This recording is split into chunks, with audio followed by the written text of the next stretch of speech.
yang mengenai salam-salaman itu Ustaz, misalnya Iya. nih kita berkunjung ke rumah kerabat, kita ketemu dengan istri paman atau sepupu kita sendiri. Nah, secara kerabat kan kekerabatan kita sangat dekat Ustaz. Apakah boleh misalnya kita bersalaman dengan mereka itu Ustaz? La yut'ana fi ra'si rajulin, bahwasanya ditusuknya kepalanya seorang laki-laki bimiqyatin min hadid dengan jarum yang dari besi, itu khairun lahu, lebih baik untuk dirinya daripada an yamassa imra'ah, menyentuh seorang wanita la tahilla lahu, yang bukan halal bagi dirinya atau yang bukan mahramnya. Jadi tertusuk jarum itu lebih utama daripada bersalaman dengan yang bukan mahramnya. Bismillahirrahmanirrahim.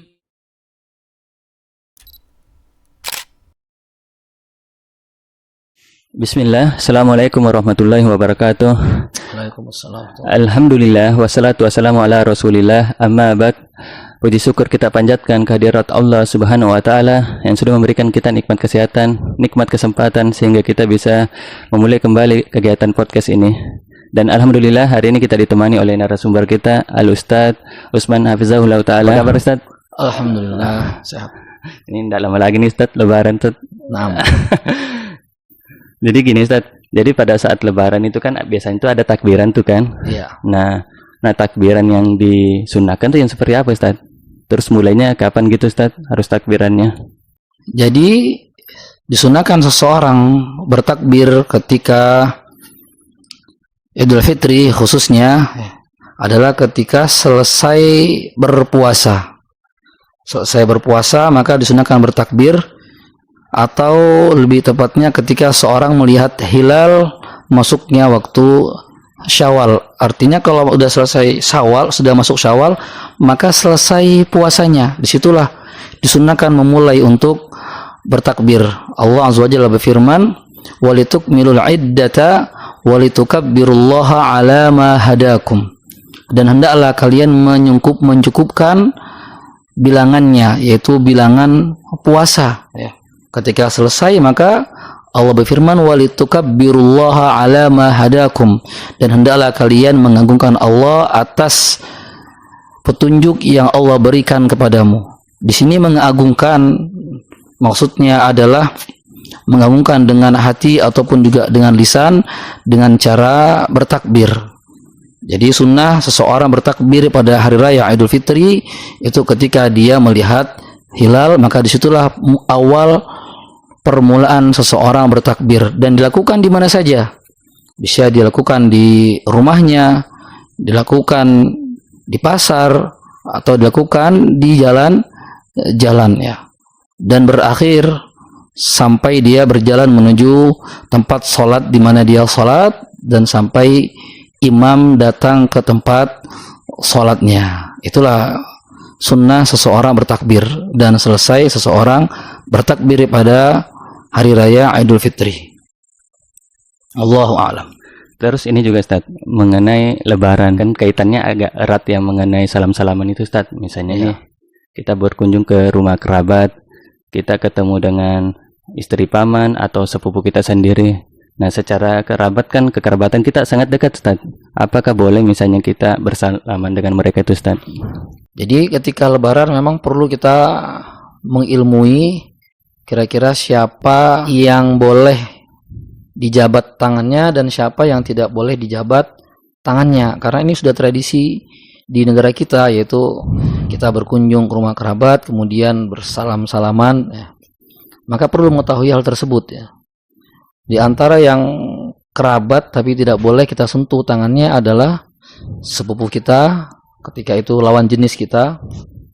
Kemudian istri dari paman kita itu termasuk yang tidak boleh kita berjabat tangannya.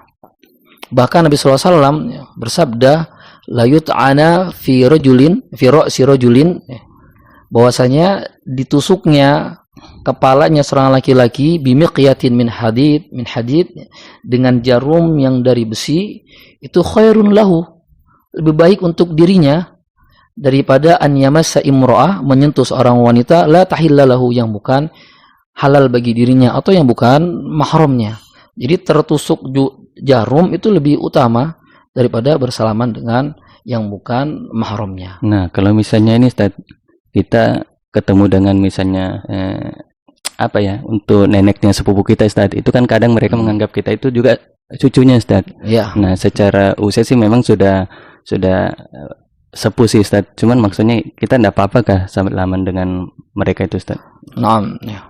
Ada yang berpendapat bahwasanya apabila bersalaman yang sudah sepuh, yang tidak mendatangkan lagi syahwat, ya misalnya sudah sangat tua, sudah 80 tahun, yang nggak mungkin kita tergairah ya, syahwat kita, ataupun juga sebaliknya, maka sebagian pendapat membolehkan ya. Di antara pendapat Hanafiyah itu membolehkan bersalaman dengan yang sudah sepuh ya. Namun sebagian lagi berpendapat tetap hukumnya pada dasarnya bersalaman dengan yang bukan mahram itu tidak boleh walaupun yang sudah sepuh ya. Jadi di situ ada dua pendapat, ada yang membolehkan dan ada pula yang tidak membolehkan.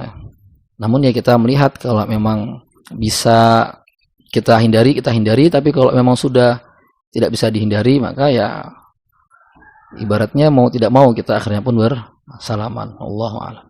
Oke, baik Ustaz, mengenai salaman juga ini. Nah, terkadang kita ketemu dengan saudara muslim kita, apalagi masih suasana lebaran Ustaz ya. Nah, kita kadang ada yang mengucapkan minal aidin wal faizin, ada yang mengucapkan juga taqabbalallahu minna wa minkum. Yang harusnya kita ucapkan yang mana Ustaz? Apakah yang pertama atau yang kedua yang tadi? Jadi sebetulnya yang kedua-duanya pun boleh diucapkan. Kedua-duanya boleh diucapkan. Ada yang berpendapat yang disunahkan itu taqabbalallahu minna wa minkum ya. Semoga Allah menerima amalmu dan amalku dan amalmu ya. Artinya demikian.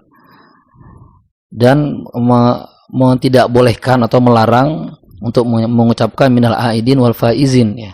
Bahkan ada yang mengira itu kalimat hanya diucapkan oleh orang Indonesia atau negara Asia, yang tidak diucapkan oleh negara Arab.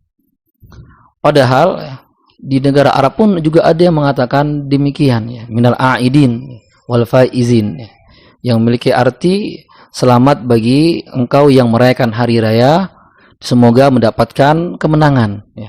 Jadi itu kalimat yang boleh ya, termasuk kalimat yang boleh diucapkan ketika kita bertemu dengan saudara kita ya. Itu mengucapkan minal aidin wal faizin atau taqabbalallahu minna wa minkum. Namun yang ada athar daripada sahabat adalah taqabbalallahu minna wa minkum. Berarti arti dari minal aidin wal faizin itu bukan mohon maaf lahir dan batin Ustaz ya? Ya bukan ya. Itu cuman gandengannya aja. Biasanya kalau di Indonesia kan kalau sudah mengucapkan minal aidin wal faizin nanti mohon maaf lahir dan batin, iya, atau minal aidin nanti minal aidin juga biasanya kan gitu. Iya, betul, ya. Betul. Sebetulnya tidak seperti itu ya. Karena itu artinya selamat bagi yang berhari raya itu. Dan selamat mendapatkan kemenangan. Artinya seperti itu. Ya, ya. Baik Ustaz. Terus mengenai ini Ustaz, terkadang nih di tengah-tengah masyarakat kan ada yang mempertanyakan waktu yang tepat untuk melakukan ini Ustaz, apa? Puasa di bulan Syawal itu kan ada 6 hari Ustaz. Waktu yang tepat itu kapan kira-kira? Kalau di negara Arab karena tradisinya berbeda ya dengan negara kita yang betul, kita sampai hari ke-6 biasanya itu masih suka berkunjung ke kerabat-kerabat. Maka kalau di negara Arab terbaik ya semakin cepat. Ya, biasanya mereka hari kedua dari Idul Fitri itu langsung puasa ya.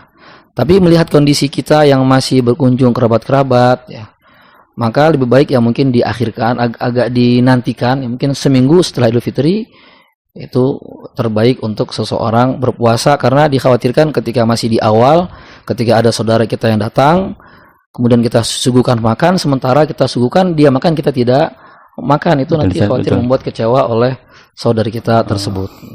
Oke, mungkin cukup Ustaz ya mengenai bincang-bincang kita ini. Semoga apa yang kita sampaikan membawa faedah ke saudara kita yang lain, utamanya ke kita pribadi masing-masing. Assalamualaikum warahmatullahi wabarakatuh. Waalaikumsalam.